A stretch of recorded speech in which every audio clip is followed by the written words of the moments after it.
Welcome on back to the Auburn Anonymous podcast. Here I am with Ken Coreno, our Alabama correspondent, and all things he knows all things Alabama. Ken, how are you doing today?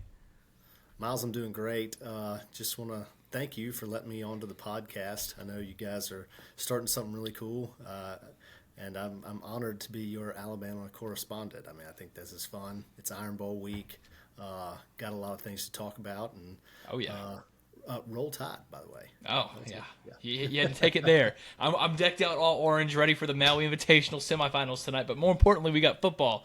So, Ken, just so everyone knows, what was I'm curious, and I'm sure the audience is very curious to know, what did you think before the season? How did you think Alabama's season was going to go, and why has it gone differently than you potentially thought it was going to be? Well, first year coach, Coach DeBoer. I kind of felt like, it- really, I didn't really know what to expect, to be honest with you. I think we have a good team. I think we have. He's a proven coach. He's won everywhere he's coached. So we're excited about it, but cautiously optimistic. I think that Georgia game was really going to tell us what we really wanted to know. And I think the first half we came out like gangbusters, really put it to Georgia, and then the second half that's when I really started to see some maybe kinks in the armor, if you will, just kind of some glaring things that were like, oh, maybe he doesn't really understand the SEC fully, and we were able to kind of sneak out of there with a win. But as far as this year, it's kind of been a disappointment for me. I would grade DeBoer in his first season at a D right now, Oh wow. unfortunately. Yeah, it's unfortunate. 8-3 is just tough. It's not really where I thought we'd be. 10-2 was going to be okay. Hey, it's his first year, and then those were going to be losses. If we'd lost to Georgia and we've lost at LSU, if we'd lost, I mean, we did lose at Tennessee. If we'd lost at Tennessee, those are respectable games to lose. At Vanderbilt, at the beginning of the season, I'll admit, at Oklahoma the week before the Iron Bowl, I thought that was going to be a tough spot for us. But as the season went on, Oklahoma really didn't amount to much. They beat And Auburn. yeah, they did. That yes, you're correct, Miles. They did beat Auburn. I'm trying to build them up for you. Right. Well, look, I mean, they've had the offensive issues that they've had, switching between quarterbacks, just real no offensive identity.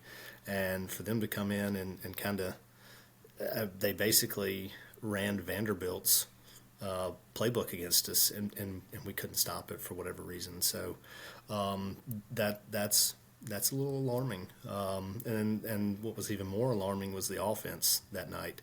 Oklahoma does have a good defense. I think they've got some strong linebackers, and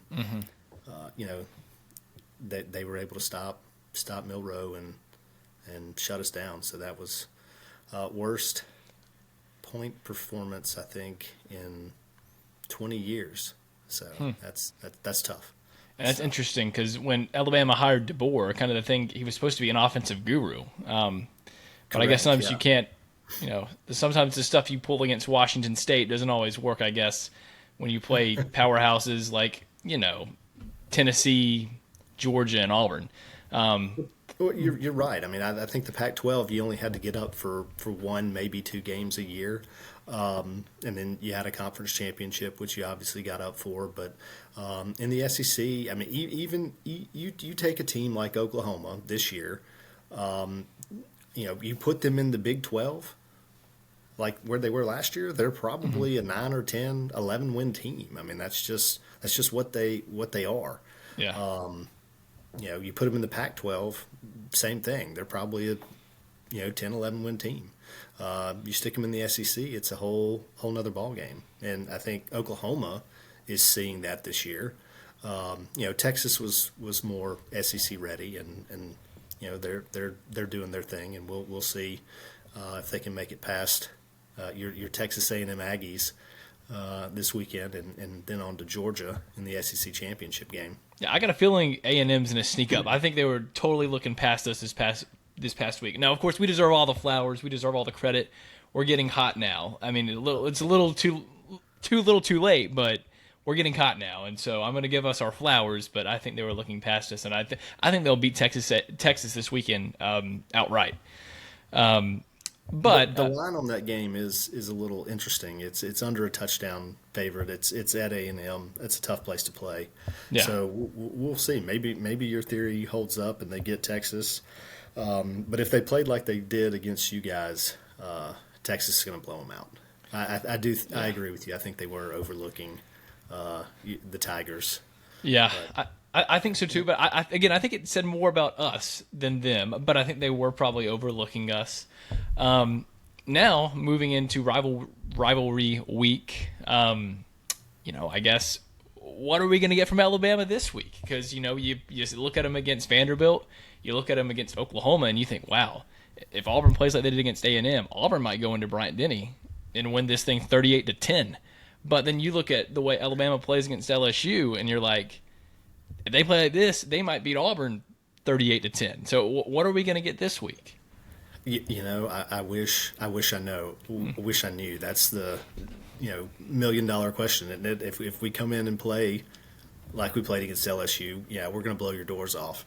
But if we play like Oklahoma, you're going to blow our doors off. So we're at home this weekend. I think that's been a very good thing for us. Most of our troubles have come on the road. Actually, all of our troubles have come on the road at Vandy, at Tennessee, and at Oklahoma. So we've played really well. Jalen does a good job at home. I think he's more comfortable there. It's going to be a nice, fun crowd, fun atmosphere. The stadium atmosphere for Bryant-Denny has significantly changed since Nick Saban's there. So it's now loud, it's raucous.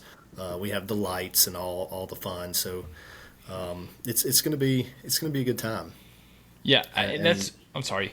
If the right team shows up, hey, your guys are talking smack, which is very, very good. I like to see that, so our guys can really taste that, take that to heart, and get their pride going.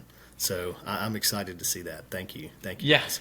So absolutely. So I do want to address something else you said first, is the stadium atmosphere changing. So I can remember my grandfather took me to Auburn versus Alabama in 2004 in Bryant-Denny. Of course, that is the year Auburn won the championship, national. I don't remember that. Yeah, I had a feeling you wouldn't. But anyways, Auburn went undefeated and won all their games. And, being there, and I remember looking around, it's one of those weird things. I completely remember being at that game and looking around like, this stadium is not very impressive. But then going back in 2010 for that game, and then we won that game also, but I remember looking around and just being like, this place is intimidating. Like, night and day difference, just the way it looked. Well, yeah, they did a ton of stadium upgrades during that time. I mean, they added that whole second end zone, and it's just I think the fans have gotten more into games and understanding.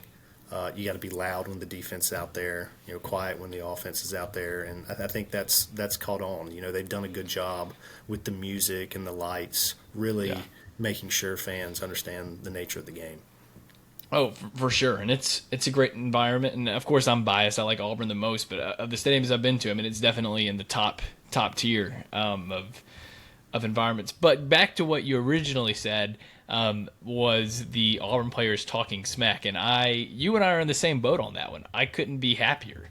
If you look over the past 17, 18 years, with the Nick Saban reign, it was almost just like you got an occasional thing here or there from Auburn players. I remember there was someone a couple years ago who said, we're going to take the head off the elephant. But you haven't gotten a whole lot, and we lost.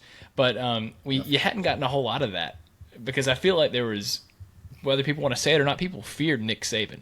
And I think That's the greatest thing, and no shot at Kalen DeBoer when it comes to this, but he's not Nick Saban, and the fear that people had when they thought of Alabama football, it's gone.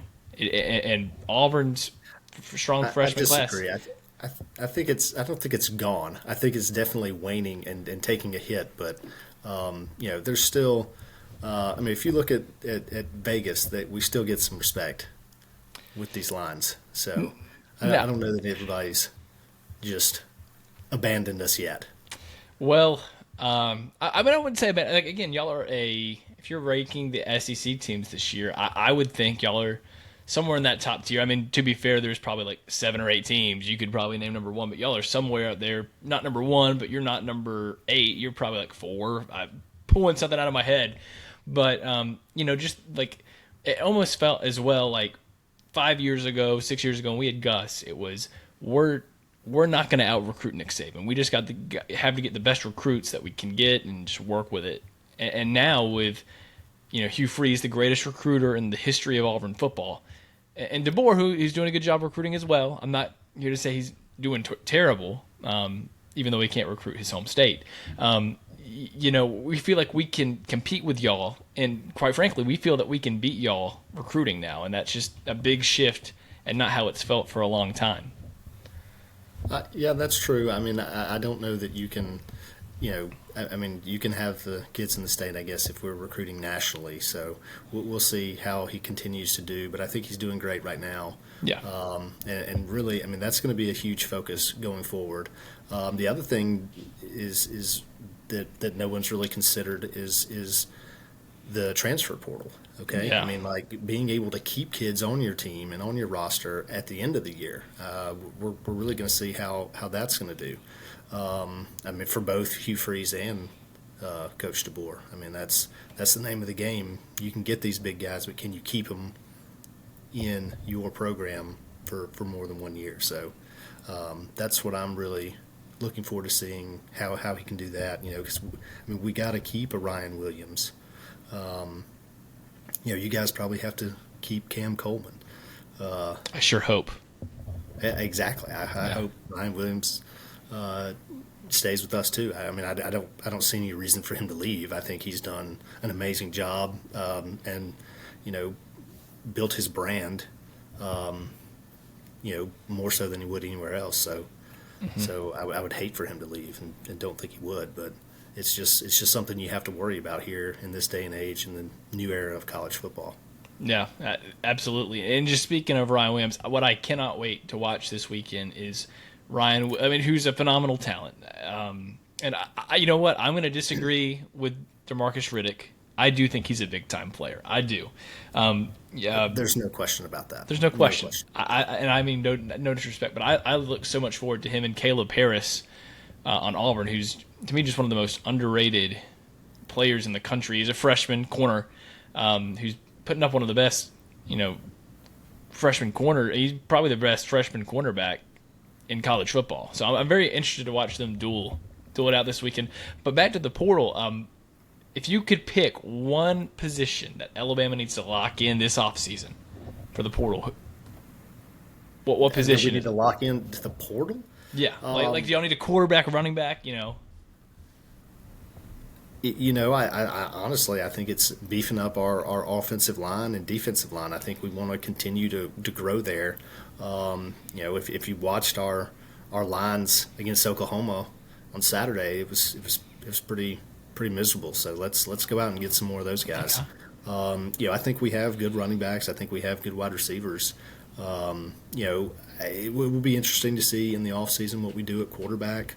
Ty Simpson, Dylan Lonergan's. I mean, I think they're both going to be great additions, and they're going to be good quarterbacks. So it just depends on how DeBoer's offense, what he wants to do with those guys. So most of them, I think both of them are really traditional, more so pocket passers. And I don't know if that's the route he's going to go with his offense. So that's a question mark for me at this point. Yeah, maybe that's just something that's in my brain because I'm an Auburn fan and I'm like, portal quarterback. I think that's the thing that we're missing right now. That's just, again, the prediction. You know what I said before the season. I'm sorry. Yeah. Don't you guys get one every year? Well, I wish we got one last year. I can tell you that much. But we got one 2 years ago. He put up great numbers at Michigan State one of his 2 years there, and just he's regressed every year, unfortunately. But we need a portal quarterback, and I feel like if we got one last year, we could be sitting realistically a one-loss team right now. Because the only team that really blew us out was Georgia. Outside of that, you needed a lot of things to get your way, but we were in all those other games. But how do you feel about, I guess, this Saturday? Are you predicting a tied victory? And if so, how much? Are you by 7? You think y'all blow us out? What do you think? All right. Well, I'll give you my official game prediction, Miles. You and I have talked about this. We like to look at the spreads and the lines and Sure. that kind of thing. So, looking at 11.5 is what I'm seeing right now. The Tide. I think if I were handicapping it, I would be more so in that 9.5 range. I'd be under 10, but over a touchdown, probably right at 9.5. Is where I would put the game. So my official prediction, my score is going to be 27-17 Alabama. I think we get it done at home. I think Jalen comes out. I think he's going to be focused. I think our whole team is going to be focused. We've heard some of the chatter and the talk, and I think we're going to go let all the naysayers know. Oh, there you go. Yeah. You're going to link it up, I guess. We're going to link it up, yeah. Sorry to play squirrel here. It's a minute left. Houston's up 2. And Oh, never well, mind. thank you. Sorry. Yeah, I'm watching it. I've got Oh, you are? Okay, sorry, never mind. I've been keeping up. Houston kind of took a little bit of a lead, I saw, and then y'all cut it back. Yeah, it's been a back and forth game. It's a tough early season game, and we'll see. I think we pull it out here at the end. We got a minute left. Y'all got the shooters to do it, and I'm sorry to all of our listeners hearing us squirrel, but we're recording on a weeknight college basketball season. You can't expect us not to keep up with it. Keep up with these things. Okay, but yeah. Oh wow, 3-pointers for Mark Sears. I'm sorry if I just spoiled something for you, but you'll be happy. So I'll get to my prediction. It's gonna be. I think it's gonna be a close game. I think y'all are gonna come out and throw a punch early. But something we learned about these Auburn Tigers last week is they don't give up. They don't give up, and I think that Auburn has enough offense. I think Milroe will get some stuff done. Y'all be able to run it some. I think y'all get 28 points, but I think Peyton Thorne, or as I call him in my Twitter handle, Vanilla Vic. I think y'all. It's gonna be tied 28-28. We're gonna get the ball with about 2 minutes left. He's gonna run a little 2-minute drill down, and we're gonna put our kicking issue. We have had kicking issues all year, and I think we're gonna run Towns McGoo back out there. Yeah, We've had some interesting kicking issues. It's been tough to watch. I mean, I'm not a kicker. I'm not Pat McAfee. Maybe I could make that 35-yard field goal, but you guys seem to have some struggles there this year. It's been interesting to watch. Yeah, it's been a struggle we don't usually have, but I think we're gonna right those wrongs, and we're gonna kick a game-winning 45-yard field goal, walk off in Bryant-Denny Stadium. That's but it can go. I see a world where y'all win and win by a wide margin as well. I could see that. I mean, I definitely think if we don't bring our A game, it's going to be a close game and it could go the wrong way. But I don't see that. I'm still going. I'm sticking with 27-17. I think our Bama score seems to line up. You're at 28. I'm at 27. That's still fair. So we'll see. We'll see. Bama will end in the 20s.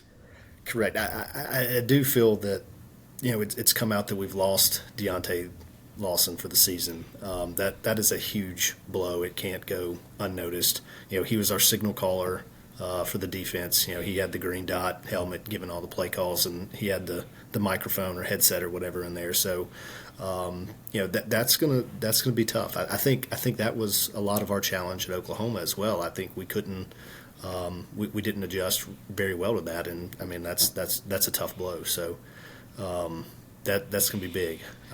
That's something I'm gonna be watching as well.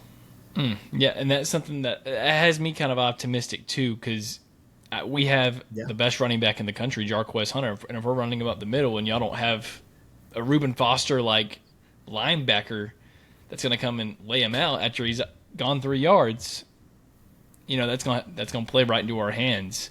But I'm sure Alabama's got a 5-star that they're going to run out there in his place. Oh, we probably do. We have him in the back, just waiting for you guys. Don't worry. Yeah, well, I hope they are because Bama tied it up. Sorry, squirreled again, but Oh, hey, it's fine. I'm excited. You seem to be a few seconds ahead of me. So I'm sorry. every time you tell me, I'll shut up. No, it's fine. I'm good. I'm good. Houston timeout with 22 seconds. Yeah, okay. But I'm not. I just got the game cast, but I really hope you do because as DeMarcus Riddick said, Jalen Milroe isn't fast. He's one of our main linebackers, and Jalen Milroe isn't faster than him. So you might need someone faster than Milroe at quarterback. Is he faster than your Vanilla Vic? Let's just be honest here. I'd say so. Okay. I mean, Vanilla Vic is Let's fast. be real here. Peyton Thorne is fast. You can say what you want, but Peyton Thorne is fast, and I will die on that hill. Okay. I think you're going to die there. Yeah, I guess so. Really? Ken, again, thank you so much for being with us today and joining the Auburn Anonymous crew. I guess without Peyton Thorne AA, but it's been a pleasure to have you. Thank you so much for being here. Well, hey, thank you, Miles. I appreciate that. Looking forward to meeting Michael as well. Hate he missed it, but I think you got a cool podcast. I've watched it a few times, and excited to hear more about what you guys do. And if you continue to have me as your Alabama correspondent, I'll definitely give it a shot, give it a go. We appreciate it. Our mother also says it's her favorite podcast, so we appreciate it. And we'll both be at the Iron Bowl. I'll probably be rocking my orange pants with Auburn logos on them. Wow. So maybe we'll see you there. Yeah.